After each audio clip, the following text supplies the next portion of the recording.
Hey Waffle Gang, I do hope you are well. My name is Mark and today we're checking out some more relationship stories, and if you do love a Reddit story, why not consider hitting that like, subscribe, maybe that notification bell too. Let's crack on with today's first story, which comes from Humble Newspaper 803 and asks, am I the a-hole for disinviting my sick grandmother from my wedding? I imagine I'll likely be verbally eviscerated by the internet masses, but I do have some explanation. My grandmother is my only living grandparent, and she's my hero. When I was a kid, she beat stage 4 lung cancer. When I had my own, less severe diagnosis of cancer, she was there for me, even more than my parents. I hope people believe me when I say, this decision to exclude her from my wedding is not one made lightly. However, I genuinely think it to be for the best. My fiance and I are getting married in about 8 months, being engaged for close to 3 years.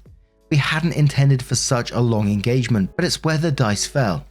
Initially, when planning the wedding, I absolutely wanted my grandmother there and sent her an invite. But about a year ago, she had a massive stroke. ETA, to make this absolutely clear, everything was planned and booked before she had the stroke. She is 90 years old, and the family was kind of astonished she even made it. However, she's been in really bad shape since then. On her good days, she still needs a walker to get around. That oftentimes requires a wheelchair. Unfortunately, our wedding takes place in an old historical location that is not wheelchair friendly. The ceremony space is quite a walk across a field from the reception area. All in all, not very suitable for my grandmother in her current state. I tried to see if we could move the venue, but the wedding was already paid off and the contract states that we can't get a refund if we choose to cancel, so moving locations would be out $20,000. We're paying for the wedding ourselves and scraped together every dime we had to pay for it, so this isn't a hit we can financially bear. It broke my heart immensely coming to the realization my grandmother couldn't be there, especially worrying if she tried to push herself it could harm her health further, and she refuses to accept it. She insists she'll make it there with a walker, but she can't even get through a grocery store trip, let alone an all-day event. I suggested we have someone in front of the ceremony video call her, or have us get married at a courthouse beforehand so she could be there for the actual marriage and still use the wedding as more of a celebration party. Hell, I would have been willing to get married in the damn parking lot. However, she's the type of stubborn and headstrong person to refuse to accept her limitations. I was practically offended I would entertain the idea of ruining my own wedding or suggest she is less than capable of being there in person, and is now very upset with me now that I've said if she refuses all of my compromises, then it may be for the best she not attend. Family members are equally angry with me for crushing her hopes to see me get married and have been giving me loads of shit, even though they are well aware of her condition and agree it would be virtually impossible to have her be there. The only one on my side is my fiance, which has me wondering if I really am the arsehole for not letting her try to attend despite knowing it likely won't end well. Am I the a-hole? ETA, I'll answer some frequently asked questions that I've seen so far. She does have a part-time caregiver come by her house a couple of days a week to bring her groceries and take her to appointments and stuff like that. However, she's kind of a small lady herself and isn't available the day of the wedding. We've looked into hiring/renting assistance of any kind, but we've put almost all of our money towards the venue, which my parents insisted on for a centralized location. They've been taking control of the wedding and I don't have the best relationship with them, but that's more than I can get into with a character limit, and it was one of the most affordable. No one in the family has yet to volunteer to help either physically, the day of, or financially, so we're pretty much on our own. My main concern comes from her potentially pushing herself too hard, trying to get around, which has happened after the stroke and put her health at further risk because she's tried to continue living as she did before the stroke and has been hospitalized for it. And in the comments we'll start with I don't care who says you're the a-hole, this is dark as fuck. She's an adult, why are you not letting her make her own choices? Disinviting someone is a huge deal and is usually reserved for when someone does something particularly egregious. Opie responds saying she had incidents before post-stroke where she pushed herself too hard and put her health at risk. Since she's been trying to live just as she was before the stroke, so that's my biggest concern. JSJG says, none of the people voting you're the a-hole seems to care for a second about this woman's health and safety. Is she an adult? Yes, obviously. Is she capable of making her own decisions? Honestly, debatable. Like, sorry to even put this thought out there, but I think something OP is skirting around saying outright is that her grandma is pushing herself too hard physically could trigger another stroke or any number of other catastrophic health conditions that she is vulnerable to at her age. OP isn't worried about her grandma ruining the wedding by being an inconvenience. She's worried that her event could be a contributing factor to the death of a loved one. That's terrifying, OP, and I'm sorry for the position you're in. No one's an a-hole here. OP does respond to that and says that was basically my thought process. If we aren't able to find a way for her to safely attend and she ends up getting hospitalized or worse on account of this dumb wedding because I didn't keep her safe, fuck. Man, I would never be able to forgive myself if something like that happened. I get it, people want to assume the worst in people right off the bat. Internet's gonna internet, but honestly, fuck the wedding. I want more than anything for my grandmother to be there, and thank God for the other commenters who are smarter than me to suggest options I hadn't thought of previously because I was too stupid and overwhelmed by frustration and stress of everything going on to realize. But Purple Weasel responded to that previous comment as well and said her grandmother is 90 damn years old. Something's going to take her life soon, and no amount of keeping her locked in a padded room is going to prevent that. It's just going to make sure her last years are miserable. A lot of people would decide that gaining 2 or 3 more years of life by avoiding all danger and risk isn't worth it, particularly when they're already sick and in pain. It's a valid choice. More importantly, it's their choice, not anyone else's. It's horrible to question whether or not someone is capable of making their own decisions, when your only evidence is that they made a different choice than you would.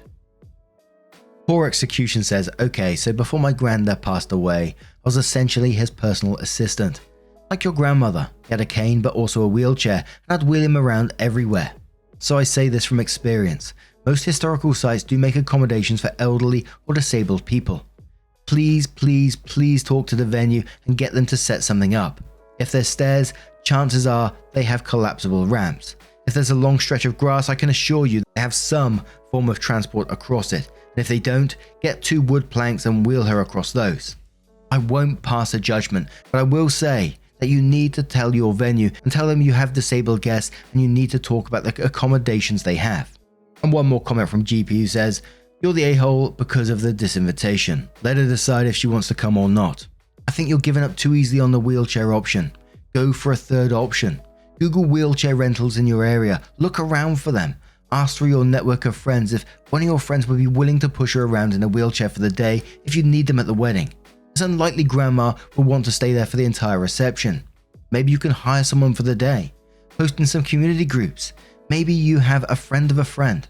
Maybe friend's brother got married and his grandma is deaf. One of my friend groups is fluent in sign language, so my friend asked if that friend could come to the ceremony and would sign in exchange for a free dinner.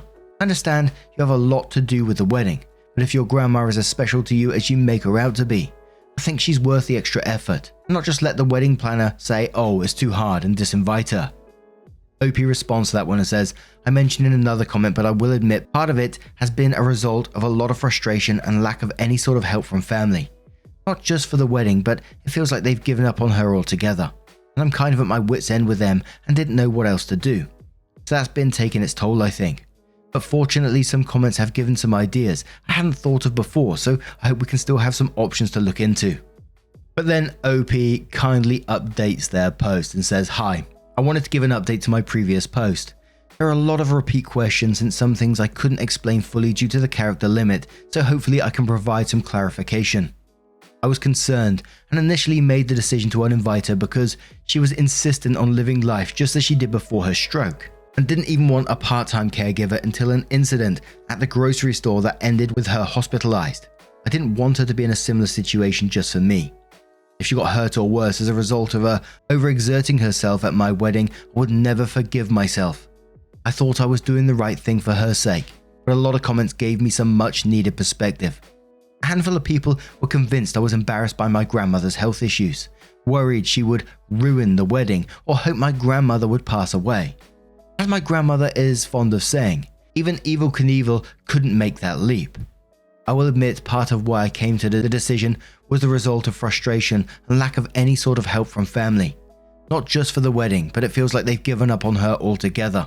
I was at my wit's end with them, didn't know what else to do, got massively stressed and overwhelmed. It was taking more of a toll than I realized. I'll likely have a serious talk with certain family members later on. We did look into hiring/renting assistants of any kind, but we've put most of all of our money towards the venue, which was chosen by my dad and stepmom. They paid the down payment on our home and used that to steer the wedding in a direction they want, so they heavily influenced a lot of decisions. At the time, it would have worked fine since everything was booked and paid before my grandmother had the stroke. She's my mum's, who isn't in the picture, mother, and was never close with my dad, so my parents aren't willing to provide financial help to get us some assistance. No one from her side wants to help either, so we're on our own. As for the main update, we found a way for my grandmother to safely attend the wedding. I stated in some comments my grandmother was very active in her community, even leading right up to the stroke. One of her favourite things was reading to the kids at a nearby elementary school. I learned she'd become good friends with one of the custodians who would help her navigate the building and escort her around. A really nice guy in his 40s. I contacted him and explained the situation.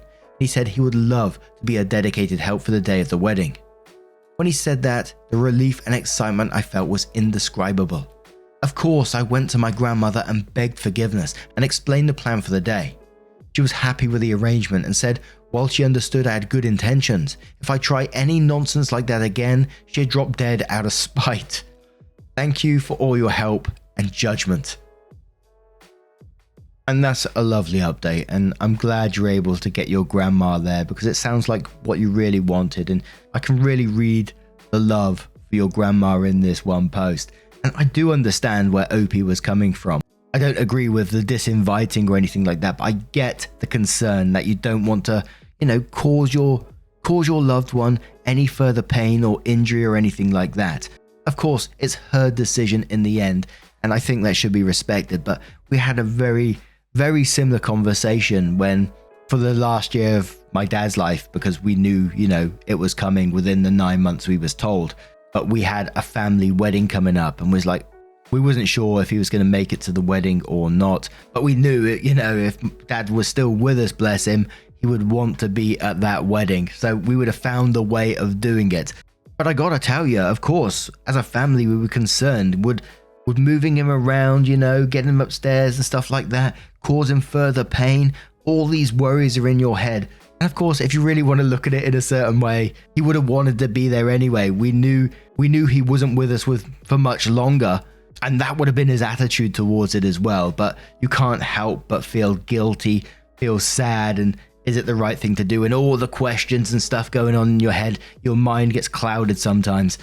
Unfortunately, he didn't make it to that wedding, which was incredibly sad. But there was a lovely memory table out for him at that wedding, which was lovely to see at the same time. But I'm incredibly glad in this story he's going to have their grandma at their wedding. Sounds absolutely wonderful, and I hope it all goes well for you. And I gotta say, I loved your grandma's cheeky response at the end there. Try any nonsense like that again, she'd drop dead out of spite. Cheeky grandma, absolutely love it. But what do you guys make of this situation? Let me know your thoughts down in the comments below, and let's move on to another story. And our next story comes from Am I the A-hole sister-in-law's name, who says, am I the a-hole for naming my baby the same name as my sister-in-law, even after she told me not to? I, 24 female, have always wanted to call my baby Hope, after my great-grandma who passed when I was younger. She is the sweetest woman, and I have always said I'd name my first daughter after her in her memory. Well, as it turns out, my boyfriend has a younger sister called Hope. She's 26 and doesn't really have the best relationship with her brother. They speak on occasions, but just each get on with their own lives, so we have hardly any contact with her, besides at family gatherings. I told my boyfriend I planned on using the name for our daughter, way before we even found out I was pregnant. He agreed and was fine with it. However, when we found out we're expecting a baby girl, he said we should at least tell his sister that's the name we have chosen. I agreed, and we arranged to go out for lunch together. There I told her about how I've always wanted to use her name, and the baby wouldn't be named after her as such, but they would share a name as it is important to me. His sister was not happy about it and said she didn't like the idea of her niece sharing the same name as her and asked us please not to use it. I explained I wasn't really asking permission, I was more informing her of our choice. She wasn't very happy about it, but this was months ago, and my boyfriend and I assume should be over it by now. Anyway, 2 weeks ago when my daughter was born, boyfriend posted in his family group chat a photo of her and her name, Hope. His sister called me and first said congratulations, but she didn't understand why we use that name when she specifically asked us not to. I said that it's going on her birth certificate if she likes it or not, as she couldn't give me a reason not to use her name, whereas I could give her a reason why I wanted to. She called my boyfriend and I arseholes and said this will only impact her relationship with her brother even more. But honestly, I don't see what's wrong with using the name. Am I the a-hole? I mean, not that it's super important for this story, but at that lunch, did you actually explain to her that, I'm naming her Hope after my grandmother, not after you? I mean, to me, it's not the a-hole anyway. She doesn't own that name. It's just quite that simple to me in this one. If someone came up to me and said, I'm going to name my child Mark, God help it, I would say, yeah, you crack on with that. Totally up to you. But Do I Want to Know says, I told her about how I've always wanted to use her name. And it says, you don't want to use her name, you want to use that name. She doesn't own it, not the a-hole. Spot says, and not the a-hole, but perhaps there could be some kind of compromise position. In order to avoid any confusion by naming your child Hope, nice name by the way, you could encourage the rest of the family to start calling your sister-in-law Hopeless. Oh dear. OK Status says, not the a-hole, but I wonder, when you told your sister-in-law that the baby wasn't being named after her, but the name is important to you, did you actually tell her that it was your great-grandmother's name, and you have long since wished to name your baby Hope? Because, whilst you shouldn't need to justify your name choice, since you said your sister-in-law didn't understand why you used the name after she asked you not to, it sounds like there is possibly a breakdown in communication here. Now, I'm going to turn this one to you guys. What do you guys make of this one? Maybe you have a different opinion on the matter. Let me know your thoughts down in the comments below, and let's move on to another story. And our next story comes from Sarah2720, who says, am I the a-hole for not covering up my boobs when I saw my friend, her husband, and kids on holiday? Last week, I, 40 female, UK, went on holiday to Lanzarote with husband Dan and 2 kids, 14G, 10B. Independently, our friends Helen and Graham were going to the same resort with their 2 girls, 9 and 7. We didn't make any formal plans to meet, but said we might arrange dinner while we were there. One day, we're on the beach by the edge of the sea, paddling and playing bat and ball. I was topless. I always go topless on holiday if local laws allow. I've done it since around the age of 14. My mum and sisters did too. I know it's a contentious issue, especially in the US where people can be very prudish, but it's just a totally normal non-sexual thing for me. In Europe, it's very common, and there were lots of topless women on the beach that day. I'm anticipating certain questions here. No, I'm not a nudist. No, I don't parade around naked at home in front of my kids or their friends. I just sunbathe topless on holidays and in my garden. The kids don't bat an eyelid, but if I got any inclination it was a problem for them, I likely wouldn't do it. Helen and Graham's kids appeared unexpectedly and ran up to us. I looked around and Helen and Graham were there too. We greeted them. I gave each of them a kiss on the cheek as I always do when I greet my friends. We stood and chatted while the kids played, but Helen seemed quiet. The girls asked me to play bat and ball with them. I said yes, but Helen abruptly said they had to go. Kids were disappointed, but Dan suggested meeting later for dinner. Graham accepted. Later I got a text from Helen to cancel dinner. She was upset with me for not putting a top on when we saw them. Quote, would it have killed you to put your tits away when we arrived? She was angry that I kissed Graham while topless and that I was going to play bat and ball with her kids with, quote, bare boobs swinging around. And later, 2 girls were giggling about, quote, Sarah's massive wobbly boobs. She said she didn't want to see me that night. I was upset. I didn't think I'd done anything wrong, given that we were on a beach where loads of women had their boobs out. I didn't have a chance to cover up. The first thing I knew of their presence was when they were close up and had already seen I was topless. I'd have had to walk past them 50 foot up the beach to our towels, etc. to put on a top. It would have been like shutting the stable door after the horse had bolted. I replied that I was sorry she was upset and that I'd made her angry. Since getting home, I've texted her again, but I've had no response. Dan has seen Graham, who said he wasn't upset about it, but he and Helen had argued afterwards when she accused him of enjoying the view too much. Dan thinks I didn't do anything wrong. We weren't expecting to see them. There were other topless women the kids could giggle at and for Graham to feast his eyes on if that's what he was really doing. And by the way, neither of us think he was. But I'm sorry I've upset my friend and wonder if I'm an a-hole. Am I an a-hole? Mopper says, not the a-hole. You and your massive wobbly boobs can do whatever you damn well please, as long as our local laws allow. If she had a problem with it, she shouldn't have come up to you in the first place. She surely should have noticed you were topless from afar before approaching. Edit. I'm severely disappointed in you, Reddit, for nobody yet replying, yes, she should have, and don't call me Shirley. Randomized name system says, not the a-hole. Beware the killer nipples. If you take kids to a beach that allows toplessness, there will be tits. Lieutenant Colonel Shinyside says, not the a-hole. If the local laws say you can have your tits out, you're well within your rights to do so. If you don't want your kids seeing titties, don't bring them to a topless beach. This is like taking your kids to Hooters and complaining their staff uniforms are inappropriate. Signcat says, fellow European here, so not the a-hole. I might have covered up temporarily when they showed up, but I wouldn't have panicked about it, nor expected to lose a friend over it. If you're upset by topless sunbathing, go to Florida and not the Canary Islands. Tequila Squirrel says, I'm going against the tide here, but I think OP should have covered up before kissing the friend and her husband.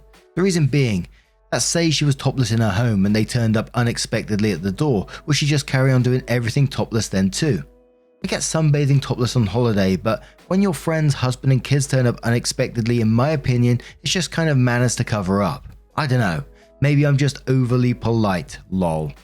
But now I'm going to turn this one to you guys. What do you guys make of this situation? Let me know your thoughts down in the comments below. And just a huge thank you for spending your time with me today, getting involved in the channel, showing your love to one another, sending me those pictures of your crochet projects and various things you're up to over on Twitter as well. I love to see it. And don't forget to keep sending me that pet tax as well. I absolutely love to see it. And hopefully I will see you in the next one. Take care and much love.